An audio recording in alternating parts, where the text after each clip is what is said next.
material, sobre un cuento que es importante, que la línea de transmisión es electrostática y magnetostática. Eso significa que hemos logrado una simplificación bastante importante para el transcurso de la materia. Es decir, todos los análisis que nosotros podamos hacer o que queramos hacer desde el punto de vista eléctrico y magnético, lo podemos hacer con certeza haciendo el trabajo sobre un sistema estático desde el punto de vista eléctrico y un sistema estático desde el punto de vista magnético. Y eso simplifica mucho el trabajo. Eso es equivalente a decir que estoy trabajando para algunos casos con fuentes DC, puramente, para el campo eléctrico, por ejemplo. Simplemente que la condición de campo en los dos hilos conductores depende obviamente de si es un cable bifilar o si es un cable coaxial, la conformación del campo eléctrico. Pero independientemente del tipo de cable, ¿de acuerdo? Si estaba trabajando en el modo TEM, el sistema es electrostático o magnetostático.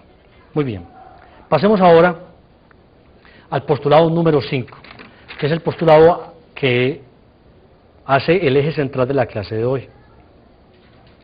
El postulado número 5 dice que el comportamiento eléctrico de la línea se describe completamente por 4 coeficientes de circuito eléctrico distribuido, cuyos valores por unidad de longitud de la línea son constantes en cualquier parte de esta. Estos coeficientes de circuito eléctrico son resistencias e inductancias uniformemente distribuidas como elementos de circuito en serie a lo largo de la línea, junto con capacitancias y conductancias de escape uniformemente distribuidas como elementos de circuito en paralelo a lo largo de la línea. Yo creo que ya eso es una cosa más familiar para ustedes. Vamos a hacer lo siguiente, voy a mostrarles un condensador convencional.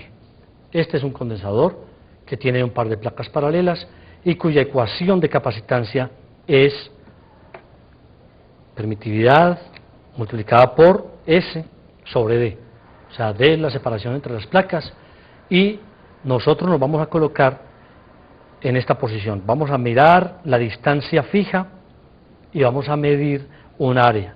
Cuando tenemos esa capacitancia fija y tenemos establecido un valor, decimos que esa capacitancia le colocamos un par de conductores y la llamamos al laboratorio y medimos la capacitancia es tal, o la calculamos por esta ecuación.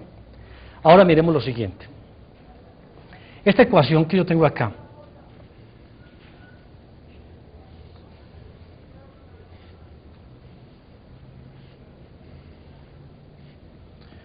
de la capacitancia como permitividad por S sobre D, en donde este es el área y esta es la distancia que la separa, digamos, esta es D. Tiene una ecuación que la acompaña. Si yo quiero determinar la reactancia de este condensador, pues obviamente que es X sub C igual a 1 sobre 2 pi por F por C. Cuando yo le conecto este par de conductores, decíamos ahora que este par de conductores podemos colocar un medidor de capacitancias y decimos entonces que la capacitancia que tenemos acá obedece a un resultado tal o obedece a esta ecuación si la tenemos en esta forma. Pero miren lo que pasa. Esta capacitancia es una capacitancia que, a pesar de que yo coloqué el par de conectores en este punto, yo puedo decir que esto correspondiente con esto es otra capacitancia, pequeña, ¿de acuerdo? Y en cualquier otro punto del par de placas paralelas hay una capacitancia que se corresponde entre este otro par de plaquitas, ¿de acuerdo?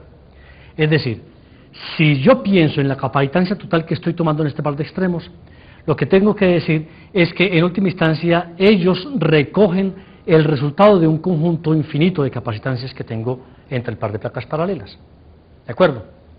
Ese par de placas paralelas pequeñito hacen una capacitancia C0 y este otro par hacen una capacitancia CN. Listo, muy bien. Ahora observen lo siguiente. Si a mí me colocan el reto de que la capacitancia, de que esta reactancia capacitiva, le vamos a aplicar una frecuencia, pero voy a decidir que la reactancia sea constante, haciendo un cambio de frecuencia, es decir, ¿cómo hago yo para que la reactancia capacitiva de este condensador se permanezca constante haciendo que yo incremente la frecuencia? Pues obviamente la única fórmula que yo tengo para hacer ese logro es bajar la capacitancia. ¿Estamos? Si nos metemos en el juego de lograr esto, entonces lo podemos hacer de dos maneras. Número uno, volvamos a dibujar aquí la capacitancia.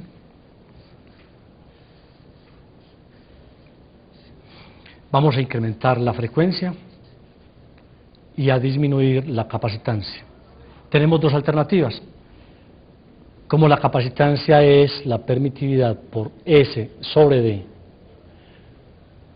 yo puedo hacer lo siguiente. Para bajar la capacitancia, tengo la posibilidad de separar las placas y mantener el área constante. ¿De acuerdo?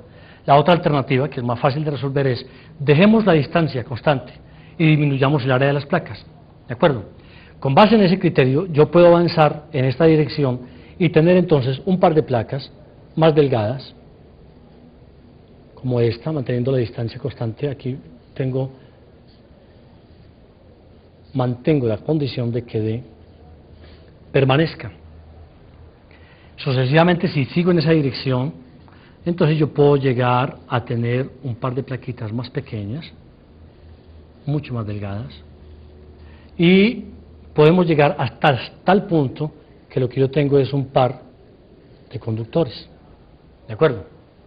Y como estamos de acuerdo en que esto fue construido desde el principio por un conjunto infinito de capacitancias, también tenemos que estar de acuerdo que esto está construido con una cantidad muy grande, infinita, de condensadores pequeños.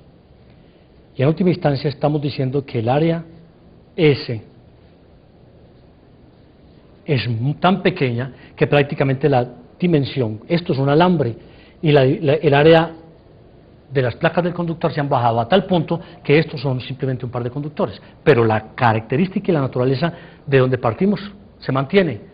Es un par de condensadores, es una serie grandísima de condensadores. ¿Estamos de acuerdo con eso? Entonces, igualmente yo puedo volver aquí y mostrarles que una bobina tiene un valor de inductancia que depende igualmente del diámetro, 2A, en este caso,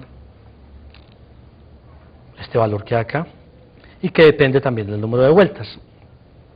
Miren que depende como A con A al cuadrado en el numerador para que la inductancia se incremente, y depende de A en el denominador para decrementar la inductancia. ¿Qué ocurre? Si miramos la ecuación XL igual a 2pi por F por L y volvemos a mantener el mismo reto de que la reactancia inductiva sea constante, yo puedo lograrlo haciendo lo siguiente. Fórmula número 1. Puedo bajar el número de vueltas, N. Puedo rebajar el valor del número de vueltas y pues perfectamente estoy haciendo que la inductancia sea menor. ¿De acuerdo? Subiendo la frecuencia, bajando la inductancia, subiendo la frecuencia, entonces puedo hacer esa bajada de inductancia, rebajo la inductancia, disminuyendo el número de vueltas, o también disminuyendo el diámetro, porque como el numerador responde con A al cuadrado, en el denominador solamente con A, entonces hay una respuesta directa en la baja de la inductancia, disminuyendo el diámetro de A. ¿De acuerdo? Entonces, volvamos al tablero y mostremos cómo puede ser en el caso de la bobina entonces ese descenso. Tomemos aquí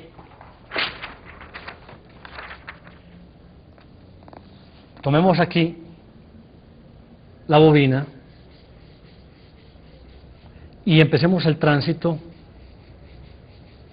en esta dirección de disminuir el diámetro.